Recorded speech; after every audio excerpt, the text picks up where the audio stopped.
Tu cherches à certifier tes compétences sur l'automatisation agentique? Si oui, cette vidéo est parfaite pour toi. J'ai passé la certification UiPath Agentic Automation la semaine dernière et dans cette vidéo, je vais te montrer tout ce dont tu as besoin de savoir pour réussir cette certification. Je suis Sylvain Boutier, je suis expert à RPA, expert sur UiPath et MVP depuis 4 ans. Dans cette vidéo, je vais t'expliquer et te donner tout ce dont tu as besoin pour réussir la certification. Ce qu'on va faire, c'est 3 choses. Je vais d'abord te présenter la certification. Je vais t'expliquer comment je l'ai préparée, notamment en utilisant la UiPath Academy. Et ce qu'on va faire ensemble, c'est le test d'entraînement, puisque si tu le fais tout seul, en fait, il ne donne pas d'explication lorsque tu as fait des mauvaises réponses. Donc moi, je vais t'expliquer pourquoi telle réponse est la bonne réponse pour telle question. Tout cela te permettra, à mon avis, de réussir ta certification UiPath Agentic. Si tu es prêt, c'est parti. Alors, je vais d'abord commencer par expliquer un petit peu les certifications UiPath, puisque je pense que tu es peut-être dans deux différentes catégories. Si tu viens du monde de la RPA et si tu connais déjà UiPath, en fait, tu connais un petit peu la plateforme et tu veux certainement développer et faire certifier tes compétences sur l'agentique, qui est en gros la nouvelle révolution en ce qui concerne l'automatisation. Par contre, si tu ne connais pas UiPath et que tu viens du monde de l'IA générative ou de l'agentique tout simplement, c'est une certification qui, à mon avis, est très intéressante parce que tu as déjà toutes les bases pour la réussir. Ce dont tu as besoin, c'est d'apprendre à utiliser la plateforme UiPath. La plateforme UiPath, elle a quand même un intérêt, c'est qu'elle est assez présente dans la plupart des entreprises. Du coup, ce sont des compétences qui sont assez intéressantes sur le marché. Pour regarder les certifications UiPath, elles sont de manière générale regroupées en deux niveaux. Un premier niveau, donc qui est le niveau le plus accessible, qu'on appelle Associate, et il y a un niveau qui est plus difficile, qu'on appelle Professional. Donc ici, on est sur une certification de niveau Associate, c'est-à-dire que c'est une certification qui est tout à fait faisable sans avoir besoin d'aller sur des choses techniques très compliquées sur les agents. Également, ce qui est intéressant à savoir, surtout pour ceux qui ont déjà d'autres certifications UiPath, c'est qu'on a différents types de certifications et certaines, en fait, elles sont spécifiques à un rôle dans un projet d'automatisation. On va retrouver dans un projet d'automatisation un business analyst, un développeur, un solution architect. Donc ces certifications-là, elles étaient faites pour des rôles spécifiques. La certification agentique, en fait, c'est une certification qui est générale. C'est-à-dire, et c'est très important, que vous allez avoir des questions techniques sur comment je fais un agent, euh, quelles sont, euh, quelles sont les différentes manières que je peux, par exemple, utiliser des outils, comment est-ce que je configure, comment je donne du contexte à mon agent, donc des choses qui sont quand même assez techniques, proches de ce que ferait un développeur. Mais vous allez aussi avoir des questions plus fonctionnelles, du genre, est-ce que ce cas d'usage est un bon candidat pour un agent? Heu, est-ce que, mon agent, possède telle ou telle compétence qui pourrait être utile dans tel ou tel processus? Donc vous allez avoir des questions aussi très proches de ce que va faire un business analyst. Donc pour moi, c'est très important, si vous êtes notamment, développeur RPA, que vous ayez au préalable de passer cette certification, une bonne vision de ce que doit faire un business analyst sur un projet d'automatisation et de qu'est-ce qu'il va utiliser. Par exemple, les matrices d'évaluation des processus, de priorisation et cetera. Et d'ailleurs, en y réfléchissant, moi j'ai plusieurs certifications, j'ai Automation Developer, j'ai Business Analyst. D'ailleurs, vous avez les vidéos de préparation sur ma chaîne aussi si ça vous intéresse. Eh ben, celle qui m'a été le plus utile en fait, c'est celle de Business Analyst. Parce que j'ai retrouvé beaucoup de choses, beaucoup de questions qui sont en fait assez proches de questions qu'on a sur la certification de Business Analyst. La seule différence, c'est qu'on ne vous parle pas de RPA, on vous parle d'Agentic. OK? Donc ça, c'est sur les certifications. Maintenant, on va regarder un peu plus en détail la certification Associate. En fait, vous avez un PDF qui vous donne tous les détails sur la certification. Et je vous encourage vraiment à le lire. On va le faire ensemble. L'idée, c'est que pour chaque critère d'évaluation, vous soyez capable en fait d'expliquer et vous êtes sûr que vous avez compris ce dont on parle. Donc vous avez 4, 5, 6, 7, 8, 11 sections. Donc en gros, vous allez avoir des questions dans chacune des sections que vous voyez ici en orange. La première section, c'est sur l'IA agentique et les concepts d'automation agentique. Donc, il faut que vous soyez capable d'expliquer, définir les différences entre machine learning, LLM et GenAI. Ça, c'est très important. Également, que vous soyez capable d'expliquer la différence entre GenAI et IA agentique. hein, notamment le fait que l'IA-agentique permet de réaliser des actions dans les systèmes. En fait, c'est quelque chose qui peut faire des actions, peut faire des choses de manière opérationnelle, ce que ne permet pas de faire la Gen AI. Ensuite, que vous soyez capable de différencier les agents des robots. Hein, quelle est la différence entre un RPA classique et un agent? Qu'est-ce que permet de faire, qu'est-ce que peut faire un agent que ne permettait pas de faire un robot? C'est ce qu'on a ici. Hein. Quels sont les challenges de l'automation traditionnelle et pourquoi un agent peut y répondre, pourquoi on peut aller plus loin avec l'automatisation agentique. Quels sont les bénéfices de l'automatisation agentique? Donc là, en gros, vous avez quelques compétences de l'agent. Il faut que vous soyez capable de vous expliquer pourquoi un agent est capable de s'adapter, pourquoi il peut prendre des décisions, etc., comment ça fonctionne. Voilà, c'est ça l'idée. Si vous êtes capable et si tout ça vous parle, normalement, vous êtes prêt pour la certification. Expliquer le concept de Agentic Orchestration, donc un petit peu ça c'est l'outil Maestro, hein, qui est un des derniers produits lancés par UiPath, et comment est-ce que on peut orchestrer maintenant des robots, des agents, des humains, comment ça fonctionne, à quel niveau ils sont, est-ce qu'on peut les connecter, tout ça, vous le savez si vous avez regardé un petit peu l'Agentic Orchestration. Agentic Discovery, comment est-ce qu'on va aller identifier et analyser un potentiel d'automatisation agentique sur la base voilà, du contexte, métier, etc.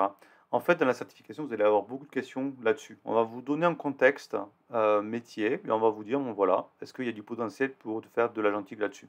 Ce qui nécessite en fait de connaître les compétences d'un agent et notamment tout ce qui va tourner autour de ça, le paysage technologique, le processus tel qu'il est aujourd'hui, etc. C'est là où je vous disais, c'est quand même assez proche de ce que fait un business analyst. Les caractéristiques d'un agent, les instructions, donc là on va retrouver system prompt, user prompt, contexte, comment je peux faire de l'escalation avec human in the loop, les outils qu'il va pouvoir utiliser, voilà, comment ça fonctionne, qu'est-ce qu'un agent est capable de faire, tout ça il faut que vous le maîtrisiez, et comment prioriser les opportunités agentiques sur la base de l'impact et de la faisabilité. Et ici en fait c'est là tout simplement la matrice de priorisation que vous connaissez si vous êtes un business analyst. Qu'est-ce que je prends sur une matrice de priorisation, par quoi je commence, qu'est-ce qu'il est intéressant de considérer, etc. Ensuite, on a Agent Blueprint Design. Donc là, c'est tout ce qui est modélisation d'un processus. Identifier les objectifs, comment je fais les évaluations d'un agent, hein, comment je vais évaluer en gros si mon agent a été bien configuré ou pas. La différence entre système prompt et user prompt. Là aussi, vous voyez, si vous ne savez pas expliquer la différence entre les deux, c'est qu'il faut que vous revoyiez la documentation UiPath ou le Training Academy. System prompt, c'est ce qui va vraiment me permettre de donner les instructions à mon agent. Le user prompt, c'est plus quand l'agent va être sollicité. C'est via le user prompt qu'il va être capable de réaliser des choses. Faire le mapping des sources et sélectionner les outils en fonction des objectifs de l'agent. Comment est-ce que je fais ça? Et dans les outils, qu'est-ce que je retrouve comme outil? Je retrouve Integration Services qui me permet de faire une connexion API directement à un outil de type Salesforce ou ServiceNow, ou je peux aussi lancer un RPA Workflow, par exemple. Context Rounding, donc tout ça c'est la partie un peu RAG en fait de notre agent, hein. C'est à quoi ça sert, pourquoi c'est utile hein, de donner du contexte à mon agent. Les différentes manières dont je peux le faire, je peux utiliser Storage Buckets, Integration Service. Si vous n'êtes pas familier avec ça, c'est possible, hein, parce qu'on n'utilise pas ça tous les jours, mais quand on fait de la RPA, et bien, regardez en fait ce que c'est Storage Buckets, comment ça fonctionne. Et quand est-ce du coup je vais utiliser Storage Bucket, quand est-ce que je vais utiliser Integration Service, et comment je configure tout ça. Donc là, je peux stocker avec Storage Buckets, je peux stocker des documents, je peux stocker plein de choses de manière sécurisée sur la plateforme UiPath. Integration Services, dans ce cas, je vais faire une connexion aux sources de données que je veux que mon agent utilise pour améliorer ses réponses grâce à Content Grounding. Escalations, le concept Human in the Loop, qu'est-ce que c'est? Pourquoi c'est important? Pourquoi on veut parfois garder une supervision humaine sur ce que va faire l'agent? Et comment fonctionnent les escalations. Agentic Evaluations, hein, comment est-ce que je peux définir les évaluations et pourquoi c'est important hein, dans la fiabilité d'un agent. Et très important, les différentes façons d'évaluer un agent. Et vous savez certainement qu'il y en a plusieurs. Il y en a qui sont déterministiques, il y en a qui ne sont pas déterministiques. Ça, c'est très différent par rapport à la RPA. Donc, comment est-ce que dans quel cas vous allez utiliser une évaluation, un evaluator en anglais, déterministique ou pas déterministique en fonction du scénario. Ça, c'est important que vous le maîtrisiez bien. Prompt engineering, là, on est au-delà en fait de UiPath, c'est de manière plus générale, toutes les techniques de prompting, zero shot, few shot, chain of thought, vous allez avoir des questions là-dessus. Soyez bien clair sur quand est-ce que je vais faire un zero shot, quand est-ce que je vais faire une chain of thought, dans quel cas je vais utiliser telle ou telle manière de faire du prompting, et également toutes les bonnes pratiques qui sont liées au prompting. Donc certains, je pense que vous les connaissez déjà. Sinon, ben, en fait, il faut que vous ayez une formation dessus que je vous montrerai juste après. La partie UiPath Platform, donc il faut quand même que vous ayez une bonne connaissance de comment ça fonctionne, comment l'écosystème UiPath fonctionne au final, avec Studio Web, avec ben, tout ce qui est input, output, lorsque je veux passer des données d'un RPA vers un agent, etc. Donc là, on va voir tous les concepts autour des variables, des arguments que les développeurs maîtrisent relativement bien. Là, comment créer des connexions avec Integration Service. Ça, si vous ne l'avez pas fait, parce que peut-être vous n'utilisez pas Integration Service, vous n'utilisez pas Studio Web, c'est important que vous ayez quand même connaissance de ce qu'on peut faire avec ces outils-là. Et créer les connexions entre les actions et les agents propres, les prompts également. Comment je dis à un agent d'utiliser tel ou tel outil pour faire une action, par exemple. Agentic Orchestration avec Maestro. Use BPMN. Donc là, tout Model Business Processes. UiPath a fait le choix d'utiliser le langage BPMN pardon, qui est un standard pour Maestro.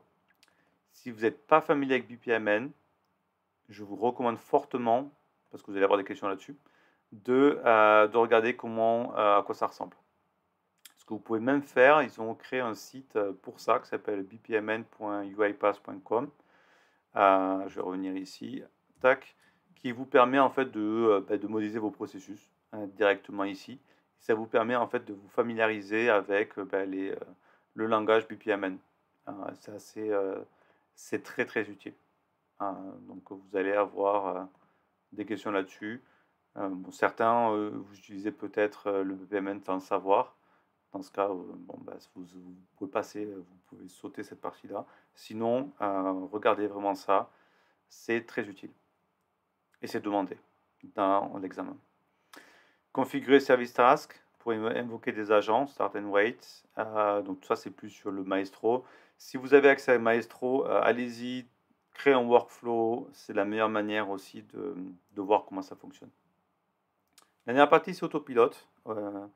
Donc on va vous poser des questions sur autopilote, à quoi ça sert, qu'est-ce que ça fait, quand est-ce que vous allez pouvoir l'utiliser. Voilà, donc ça c'est vraiment les sujets que vous allez avoir à l'examen. Donc soyez certain que chaque élément ici vous parle. Sinon, bah, creusez, allez sur l'académie, allez sur la documentation UiPath, vous allez trouver plein de choses pour vous assurer que vous maîtrisez chaque bullet point ici.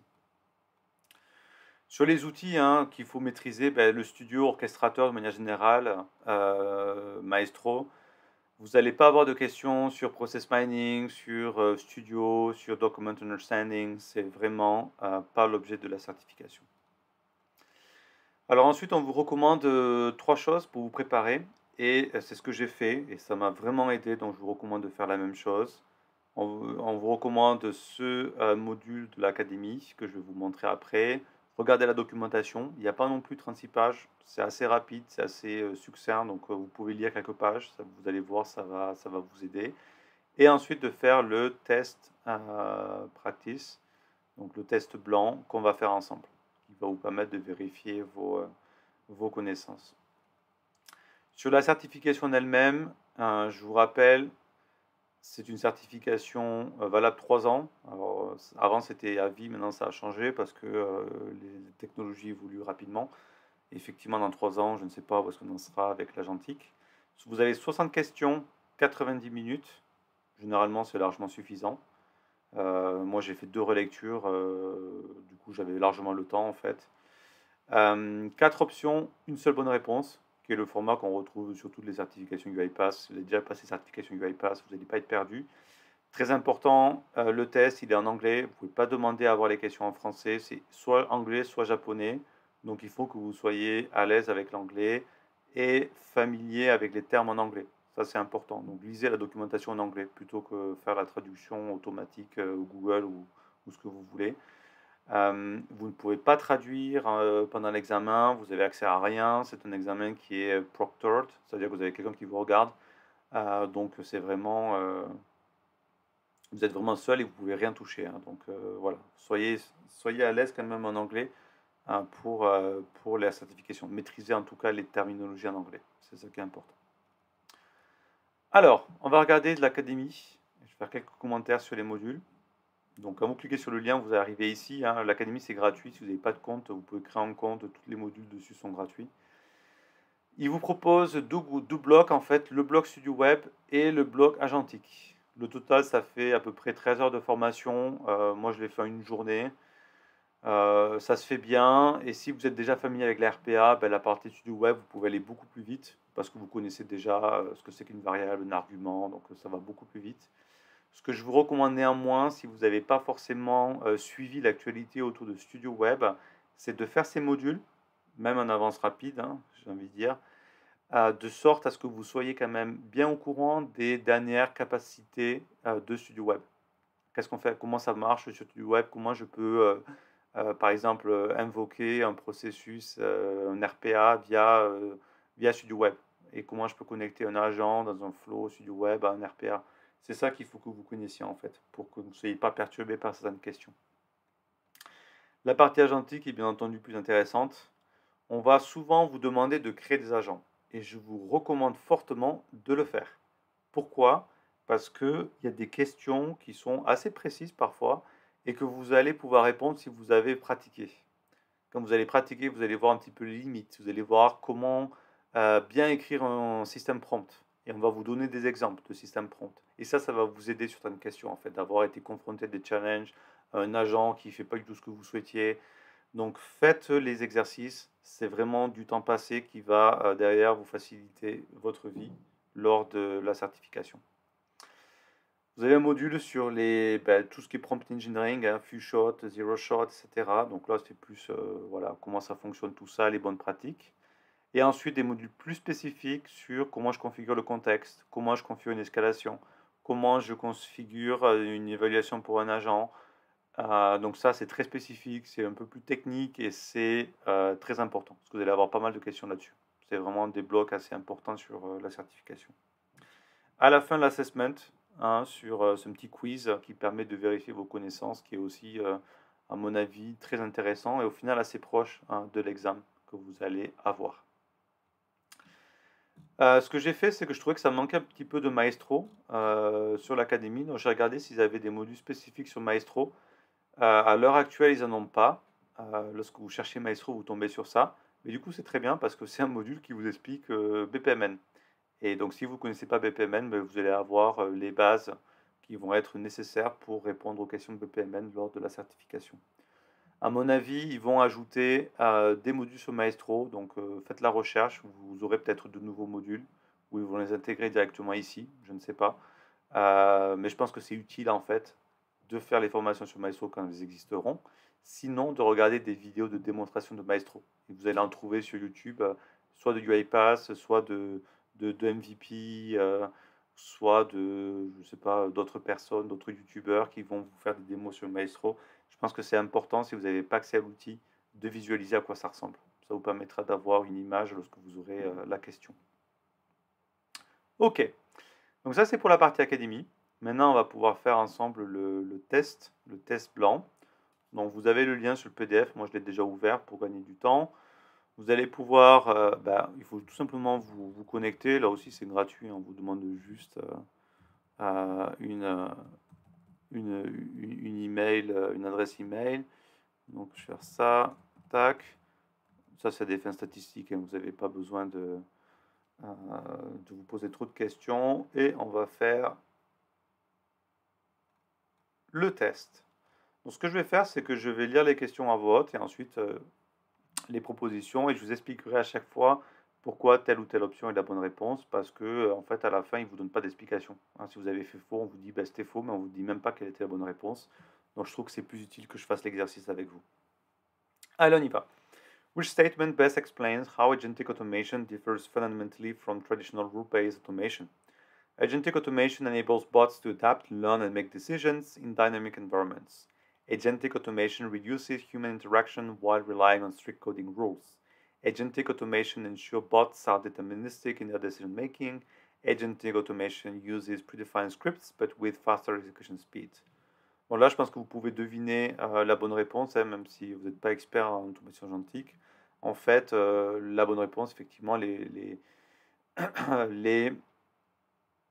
agents vont pouvoir aider les robots à s'adapter, à apprendre dans des environnements de manière dynamique. Voilà. Ça ne réduit pas forcément l'interaction humaine. Ça va pas monitorer finalement les robots, c'est pas du tout l'objectif en fait. Et ça va utiliser ça va pas non plus utiliser des scripts prédéfinis avec une vitesse d'exécution plus importante. What's the current structure of the UiPath platform regarding agent types? Ça, c'est une bonne question en fait. Comment est-ce que tout ça s'organise sur la plateforme? Alors, en gros, c'est à quel niveau on retrouve les agents? Alors, est-ce que c'est les humains qui monitorent les agents? Est-ce que c'est les robots qui monitorent différents types d'agents? Ou est-ce que c'est un autre schéma? En fait, le schéma qui est important, c'est celui-là. D'ailleurs, c'est à mémoriser à mon avis. Aujourd'hui, dans un process qu'on veut automatiser de bout en bout, on va avoir 3 acteurs qu'on va pouvoir combiner, les agents, les robots et les gens, les people, les humans. Et ils sont tous au même niveau en fait. On n'a pas l'un qui gouverne l'autre, hein. Ils vont juste collaborer, s'interconnecter entre eux. Et d'ailleurs, sur les agents, on va avoir différentes typologies d'agents qu'on va pouvoir créer avec UiPath ou utiliser avec UiPath. On va avoir les System Agents qui sont des agents créés par UiPath comme Autopilot, Killing Agents qui vont vous aider, qui sont inclus dans les outils UiPath, qui vont vous aider à créer à trouver vos formules, à créer vos agents ou des fois à vous aider à faire du debugging avec le Killing Agent. Vous allez pouvoir créer des agents, ce qu'on va faire avec l'Agent Builder qui est en mode low code. Vous avez aussi possibilité de créer des agents avec du code. Donc ça, c'est le volet Coded Agents, avec notamment UiPath SDK. Donc vraiment, là, on est sur du code et on peut utiliser ça. Et aussi, ce qui est intéressant, c'est que vous pouvez en fait faire ce qu'on appelle Bring Your Own Agent. Vous pouvez apporter votre propre agent dans la plateforme UiPath. Donc par exemple, vous pouvez créer un agent avec Longchain et dessus, en fait, vous allez pouvoir, je mélange les persos Longchain ou Langgraph, je ne sais plus. Je me mélange les pinceaux, bon, vous vérifierez, mais en gros, vous pouvez configurer un agent avec une solution externe et en fait, l'utiliser, l'invoquer sur la plateforme UiPath.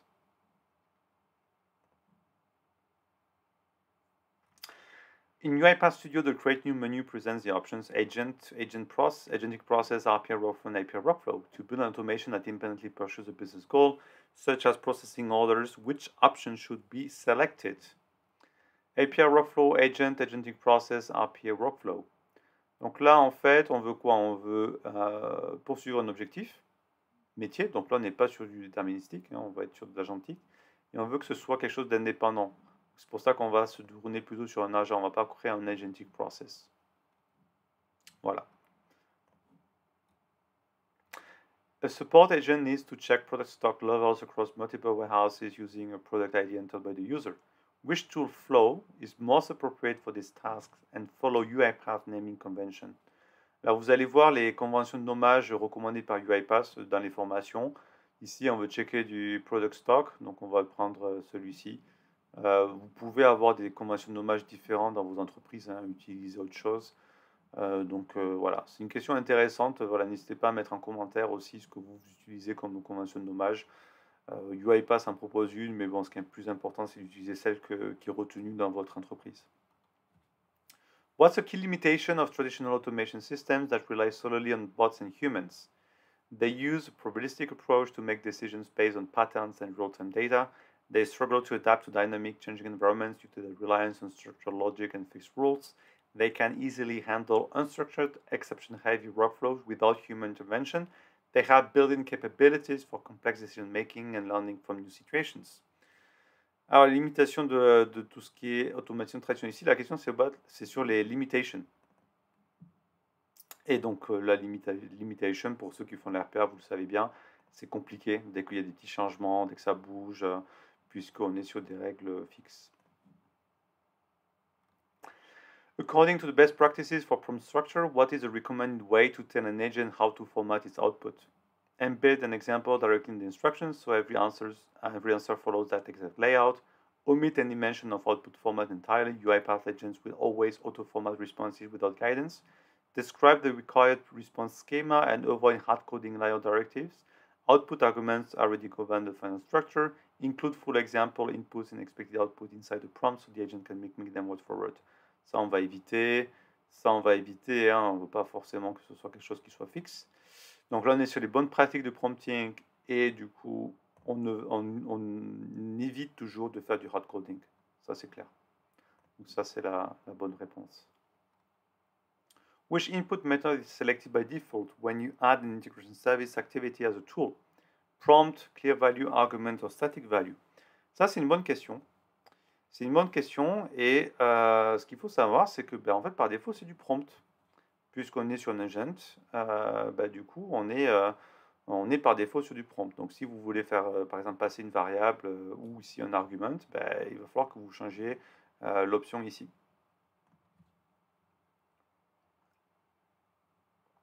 When designing an agentic process in Studio, a blank design canvas is displayed with various icons on the left toolbar.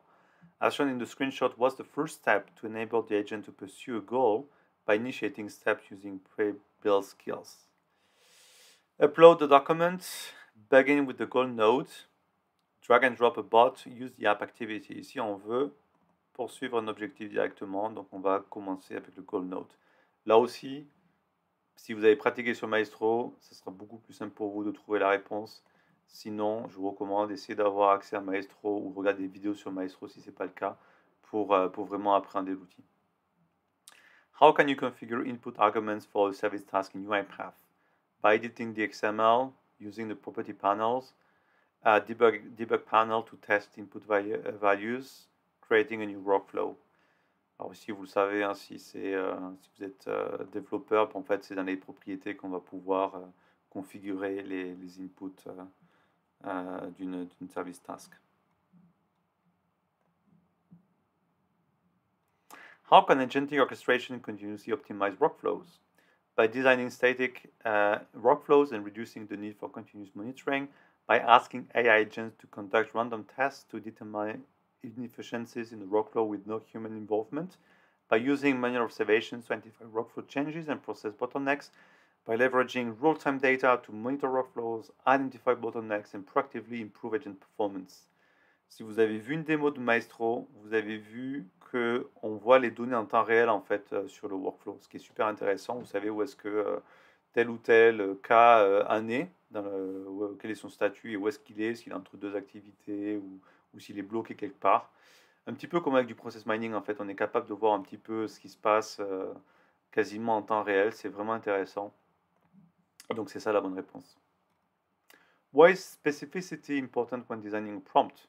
Specificity ensures the instructions and tasks are well described, leading to better results, matching the desired output. So ici, on est sur une bonne pratique. Pourquoi il faut être spécifique quand on écrit un prompt? Specificity guarantees the inclusion of all details in a prompt, even if they are irrelevant to the task. Ça, c'est un red flag. Hein. On ne va pas mettre des choses qui ne sont pas relevant dans les instructions. Specificity limits the effectiveness of prompts and prevents experimentation with different formats. Ça, c'est sûr que non. Specificity should be avoided to allow the model more creativity by interpreting and performing the task. On va éviter que le modèle soit quand même trop créatif. Donc, effectivement, c'est une bonne pratique. On va vérifier que ça va améliorer les résultats au final. Alors, beaucoup de questions là-dessus, hein, sur les bonnes pratiques. Pourquoi c'est intéressant de faire ça? Pourquoi on doit être, par exemple, très concis lorsqu'on écrit un prompt, etc. How can the agent be better guided during runtime? The agent can be better guided based on the use prompts, by adding multiple activities to make sure multiple scenarios are covered, by adding multiple processes to make sure multiple scenarios are covered, by customizing the default description of each activity used by the agent. Un agent, c'est un peu comme un humain en fait. Il va aller regarder les descriptions des activités et du coup, en fonction de ça, il va décider s'il doit prendre celle-ci ou s'il doit en prendre une autre. Donc c'est ça qui est important. C'est vraiment important de vraiment décrire les activités, et pas tout laisser par défaut lorsqu'on crée un agent. What step is necessary before adding an escalation recipient in the assignment section? You can assign recipients freely without configuring or deploying apps for escalations. Specify how each outcome should be handled by the agent before assigning a recipient. You must deploy an app to your tenant before selecting a recipient for the escalation. You must enable agent memory before adding an escalation recipient. Bon, ça n'a rien à voir avec l'escalation. Vous verrez dans les modules, si vous ne les avez pas vus, que en fait, déployer une app, en fait, c'est ce qui vous permet de faire ce genre de choses. En fait, ça va vraiment vous aider dans l'escalation. Donc, on va souvent utiliser une app. How does Autopilot for Everyone ensure that the insights it surfaces are both relevant to the user's request and actionable for decision making? It relies exclusively on process optimization, learning over time so that any insight eventually becomes relevant without additional analysis. It draws only on cross-application compatibility, assuming data pulled from multiple programs will inherently be insightful. It pairs context-aware understanding of the prompt with comprehensive data processing and then recommend next steps. Its AI-powered architecture guarantees every output is universally applicable, certainement pas, to all business scenarios, making further contextualization unnecessary. Donc là aussi, si vous l'avez utilisé, notamment pour créer votre premier agent sur le module de formation, en fait c'est ça ce qui se passe, il va vous recommander les prochaines étapes, il va vous aider. Donc ça c'est vraiment l'utilité d'Autopilot. A developer is creating a prompt for an agent that turns informal messages into formal replies. What's the most effective way to structure few shot examples for this purpose? Ici, on vous demande comment créer du few shot, comment la bonne pratique, la bonne manière de faire, de mettre un exemple dans un prompt.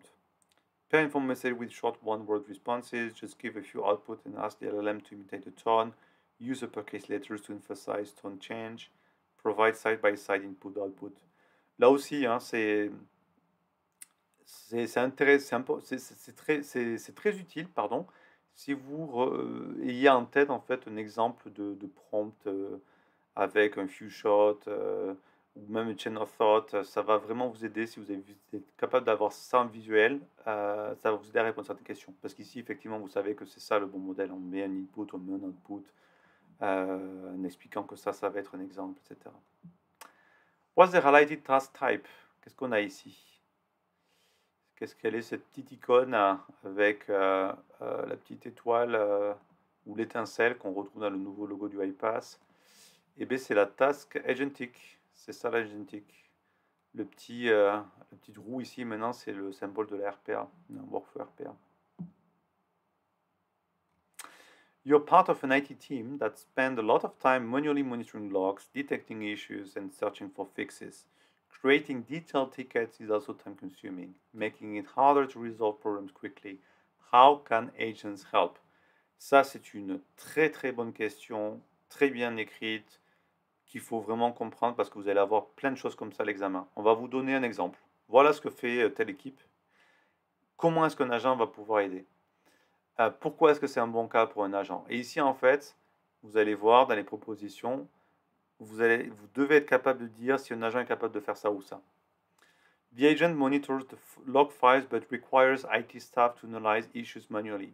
Non. Un agent, il est capable de faire de l'analyse de problèmes. Surtout que là, on est sur du ticketing, enfin sur des tickets, donc c'est pas non plus trop compliqué. Un agent peut faire ça. The agent focuses on tracking server uptime but does not analyze critical issues in logs. Non. Un agent, on peut donner des logs. En plus, les logs peuvent être très bien structurés, donc ça va être très facile pour lui de faire l'analyse. The agent is designed to perform basic system checks, leaving IT staff to handle log analysis. Pareil, on l'a dit, il peut faire ça l'agent, pas besoin. Il peut faire des choses qui ne sont pas forcément basiques. C'est pas un RPA. The agent monitors and downloads logs files, uses an LLM to analyze the files for issues, searches for fixes, creates tickets with error details and solutions, alias IT staff. Exactement, il peut faire tout ça un agent. Et quelles sont les compétences qu'il va utiliser?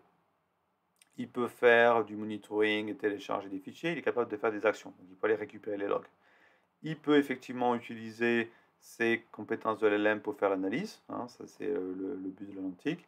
Il peut faire de la recherche, il peut créer des tickets, il peut réaliser des actions en utilisant tools, il peut faire ça avec Integration Services pour s'interfacer par exemple à ServiceNow pour créer des tickets, ou il peut faire ça en lançant une RPA, s'il n'y a pas, par exemple, un outil comme ServiceNow, ou s'il n'y en a pas de connexion avec ServiceNow.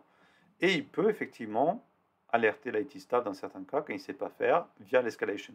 Vous voyez, ici on a toutes les compétences d'un agent presque qui sont mobilisées.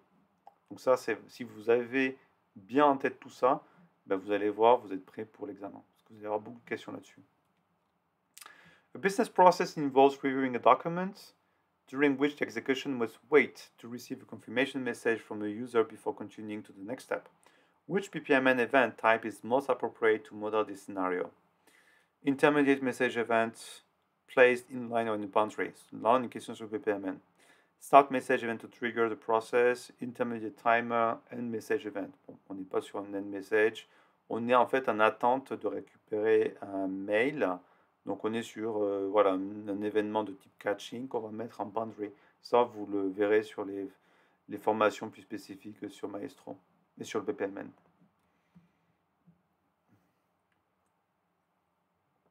Alors, question sur l'IA générative, sur les différents types d'IA. A company wants to generate realistic product images, write marketing copy, and create promotional videos using AI.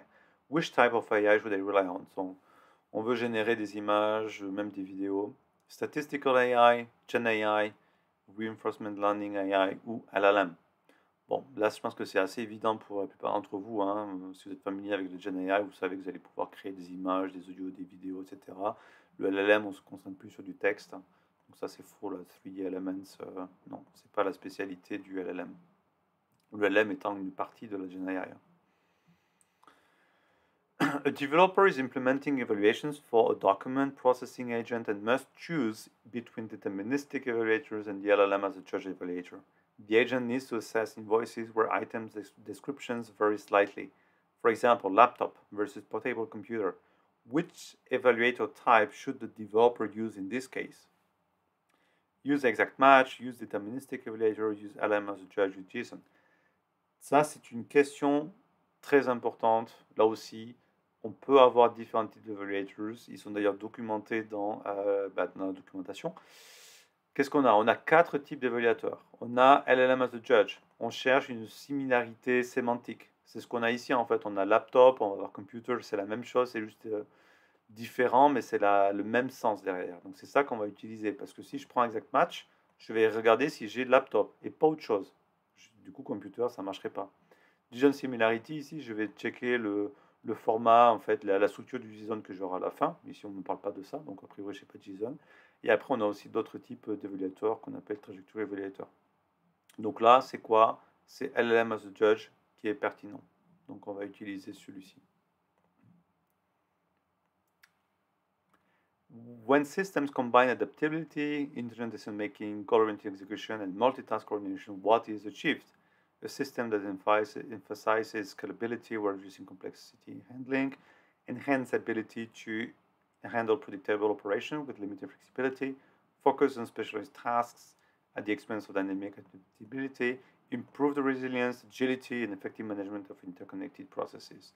C'est ça en fait, on va améliorer tout ça avec en combinant adaptabilité, decision making. On ne va pas forcément réduire quoi que ce soit, mais on va améliorer la résilience.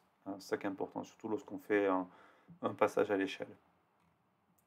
What enables GenAI to produce content across diverse formats such as text, audio and 3D elements? Là aussi, question sur GenAI, rien à voir avec la plateforme UiPath. Comment ça fonctionne?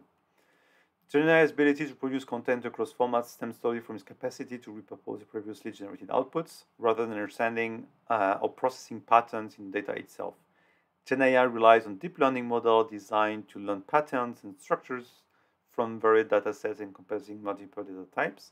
The ability to handle multiple formats comes from a unique algorithm hand-coded to create outputs across all content types. GenAI output of versatility is primarily driven by program rules specific to each individual content format. GenAI, c'est du deep learning. C'est comme ça que ça fonctionne. Donc, c'est ça la bonne réponse. What should you do if you modify the input or output arguments of your agent after creating evaluation sets? Only update the agent, not the evaluations. Adjust the evaluations to align with the new arguments to ensure continued validity and coverage. Delete all evaluation sets and start over because the previous evaluations are linked with the old input-output arguments. Leave the evaluation sets unchanged since they are independent of agent arguments. On change les input-output, on va ajuster les evaluations. Là aussi, si vous ne savez pas, regardez la vidéo académie sur les evaluation sets, hein, vous aurez la réponse dedans et l'explication. How does the start and wait for agent feature handle outputs from the agent? Outputs are only accessible if the agent is part of the same sub-process. Bon, ça, même si vous ne savez pas, vous doutez bien que c'est un peu dommage quand même, si c'était ça la bonne réponse. Stores all outputs in temporary cache, which must be manually cleared before starting this process. Vous imaginez que ça peut être automatisé, enfin qu'on ne va pas faire ça. Outputs are only accessible through a separate API call after the process completes. Pareil. Outputs are made available as variables for use in subsequent process steps. Ça ressemble beaucoup plus à ce qu'on peut faire de manière traditionnelle avec la plateforme UiPath. On va utiliser des variables pour faire passer des inputs et des outputs. What's the primary purpose of tools when used by agents?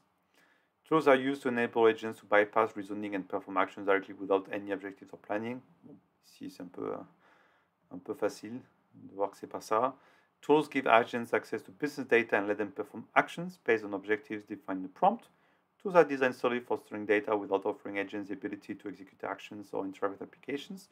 Tools are added to agents to automate all reasoning and planning, replacing the need for prompts or outline objectives. Et oui, les outils, ça permet aux agents de faire des choses, de réaliser des actions. Donc, on est bien cette partie-là. Et ça permet aussi aux agents d'aller chercher de la donnée, de se connecter s'il y a besoin à un moment donné. Donc, tout ça se fait via les outils, les tools.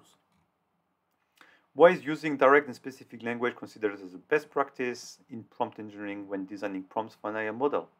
Direct and specific language ensures the AI will handle complex reasoning tasks without requiring further guidance or detailed examples.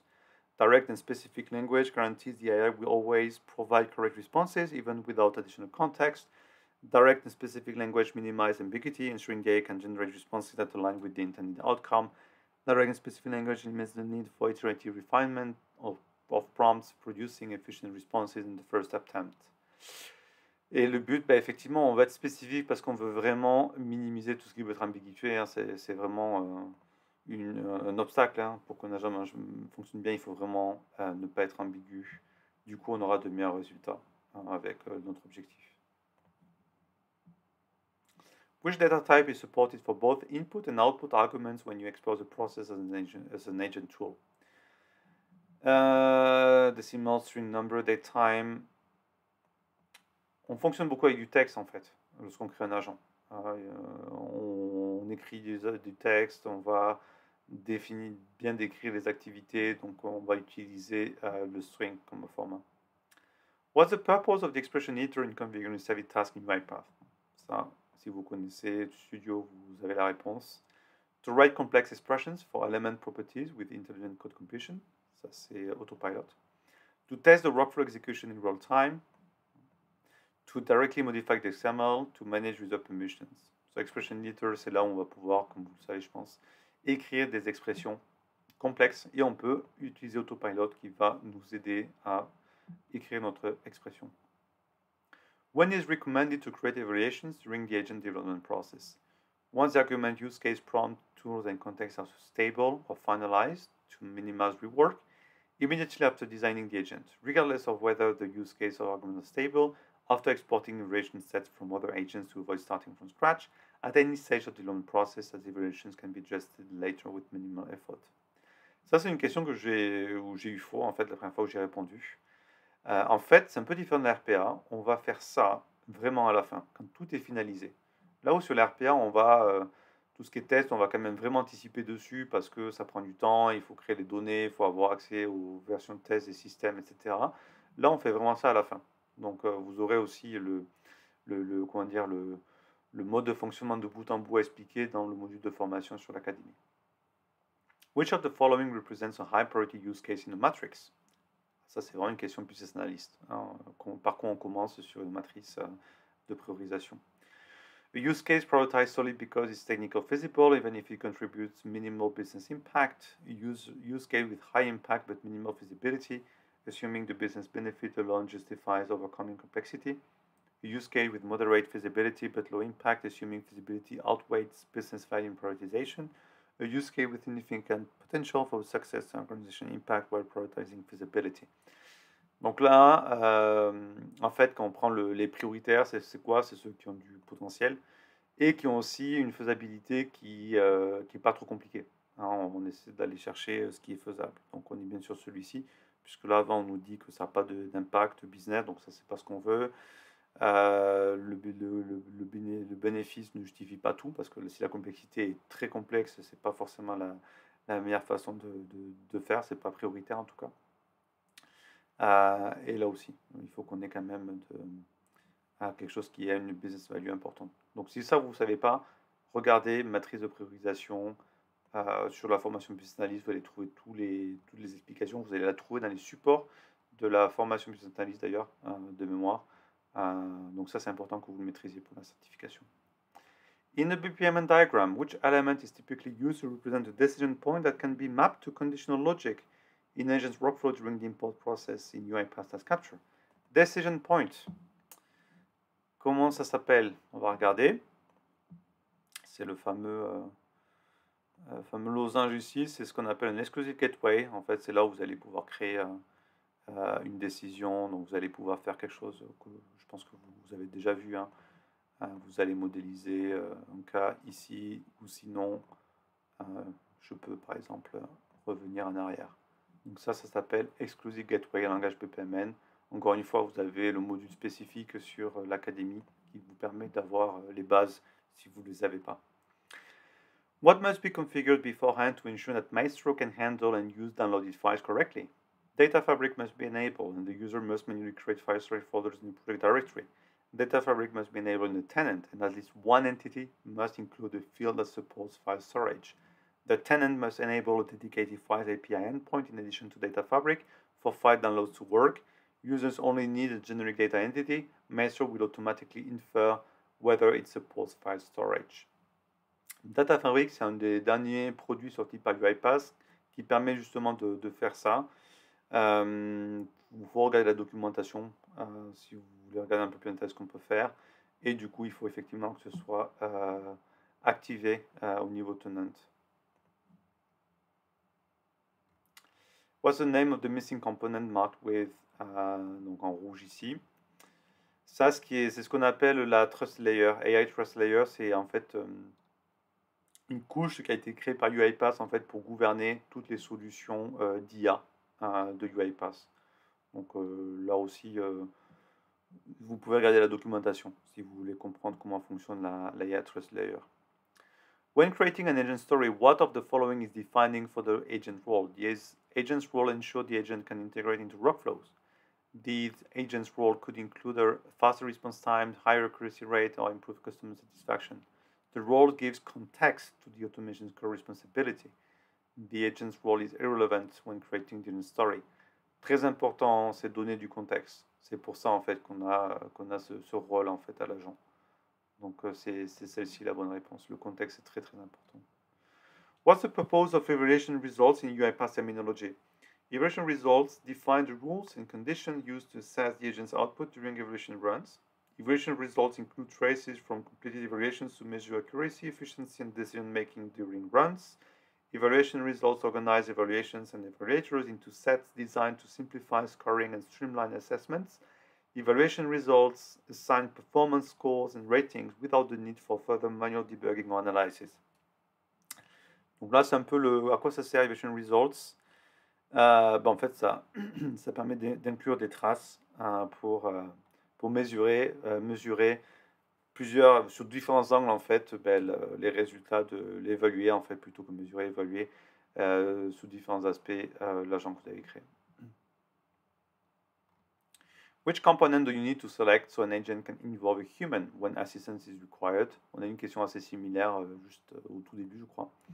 An action app, deployed in Action Center, context grounding index, robot log level, shell orchestrator queue, c'est via une application. Le reste, vous pouvez même deviner facilement que c'est pas du tout ça qu'on va utiliser. How can integration service be utilized with context grounding in UiPath? Integration service can connect document storage systems to UiPath, allowing seamless data import into Orchestrator for indexing and retrieval via context rounding activities.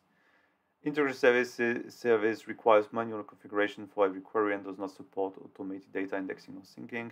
Integration service is only used for orchestrating processes and cannot import data for context rounding workflows.